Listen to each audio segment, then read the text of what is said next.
La Camerounaise Marceline Bodieke est la directrice des exportations chez Telka Coco. Juriste de formation, elle a voulu s'ouvrir à de nouveaux horizons en se spécialisant en commerce international. Sa carrière commence dans une compagnie d'assurance où elle peaufine les acquis de sa formation. Après cette expérience, elle rejoint Telka Coco comme cadre dans le service export. C'est à force de travail acharné qu'elle se fera un chemin dans ce milieu très masculin et deviendra exportateur. Elle est une épouse et l'heureuse maman d'une jeune fille pour laquelle elle est prête à consentir tous les sacrifices. Je suis universitaire, je suis diplômé d'université. J'ai fait tout mon parcours académique au Cameroun. Et je suis juriste à la base, mais je me suis spécialisé en commerce international après mes études de droit. Et voilà, j'ai commencé ma carrière, non pas à Telka Coco, mais dans une compagnie d'assurance et dans laquelle j'ai dû maîtriser ou acquérir des notions professionnelles pour ce qui est du commerce international. Et mon deuxième boulot, donc, c'était à Telka Coco. Je n'ai pas commencé comme directeur export, j'ai commencé comme simple employé dans le département export, avec ce que j'avais acquis comme connaissance déjà par le passé. Et quand je commence, effectivement, c'est un milieu qui est beaucoup plus misogyne.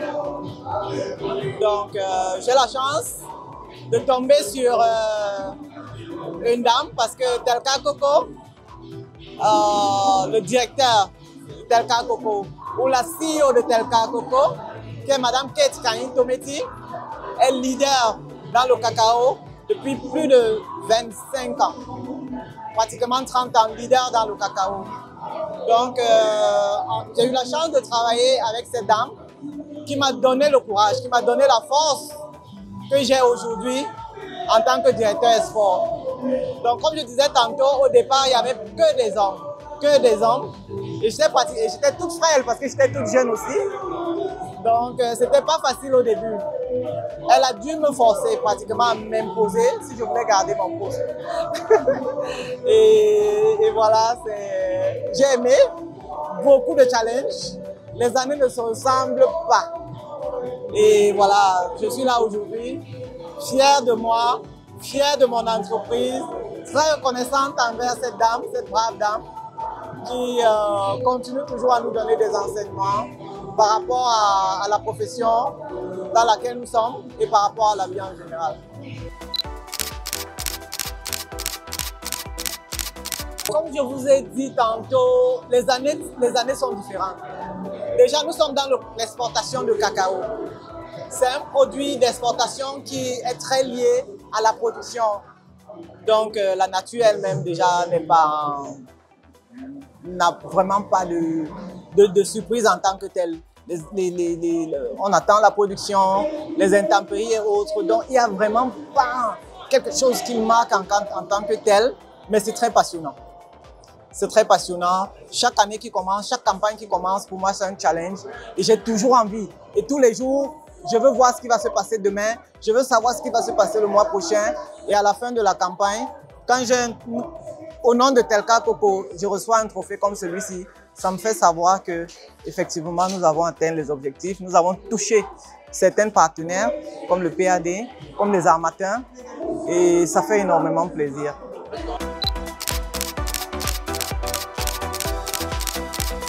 Je vais déjà commencer par remercier le PAD, le directeur général du PAD, par rapport à cette cérémonie qui est à sa 3e édition.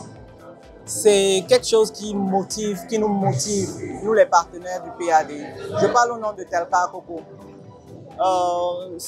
C'est nouveau, parce que il y a 3 ans seulement qu'ils ont commencé. Mais ça nous motive effectivement à donner le meilleur de nous-mêmes et à donner la qualité surtout la qualité au travail que nous faisons au quotidien. Parce que les critères, ils ont donné les critères tout à l'heure, il ne s'agit pas seulement des volumes. Nous sommes leaders dans le cacao, dans l'exportation du cacao au Cameroun, c'est à partir du volume. Mais parmi les critères qu'ils ont donné, ils ont donné le critère qualité, le critère, comment je veux dire, ponctualité. Nous n'avons pas de dette envers le PAD. Nous payons les frais exactement au moment où ils attendent qu'on paye les frais. Nous n'avons pas de retard dans le paiement des frais. Et ça donne un plus dans l'activité que nous faisons. Et ils sont très reconnaissants par rapport à tout ça. Bon, je vais vous dire aussi qu'en dehors de ceci, il y a une autre rubrique qu'ils ont développée cette année aussi, où ils priment les meilleurs partenaires de la place portuaire.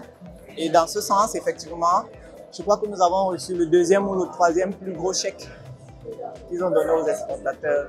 Et ça pour moi, ça m'appartient pas, ça appartient à l'entreprise, mais la joie que j'ai quand je reçois ce chèque, c'est comme s'il m'appartenait. Parce que je sais que mon équipe et moi et tous les autres collègues, nous avons mis tout ce que nous avions pour que ça marche comme ça.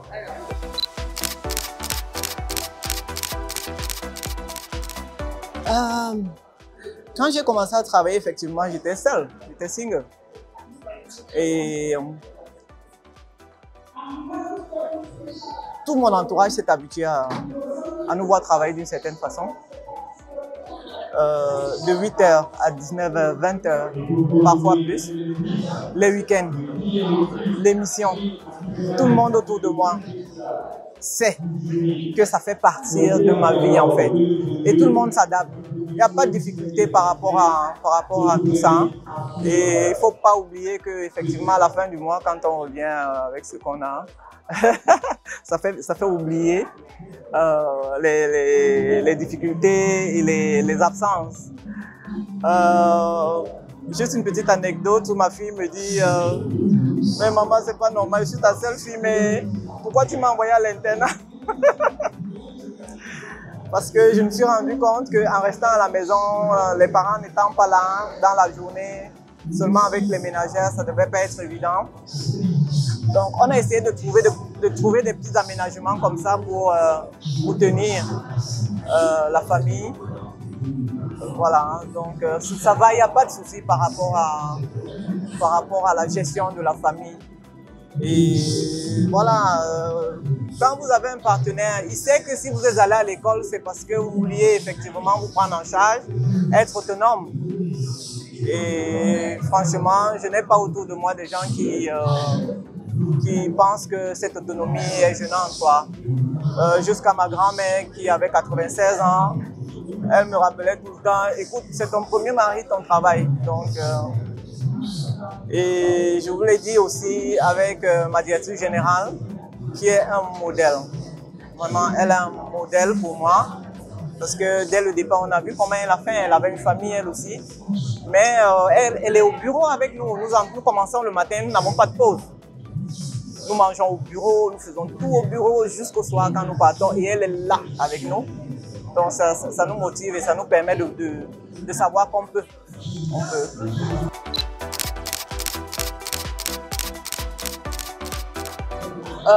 Je crois que nous sommes partis de très loin et que les choses vont dans le bon sens. Je ne peux pas dire qu'elle n'avait pas été, elle était dévalorisée, mais elle n'avait pas suffisamment la visibilité dont elle avait besoin pour pouvoir avancer. Maintenant, l'éducation, les médias et autres font que effectivement, la femme a beaucoup plus de visibilité aujourd'hui et ça crée des émulations, ça crée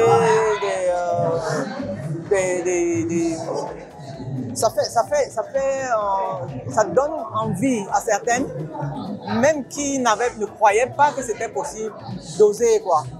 Donc, oui, la femme africaine, la femme camerounaise, de plus en plus essaye de grappiller sur le terrain masculin.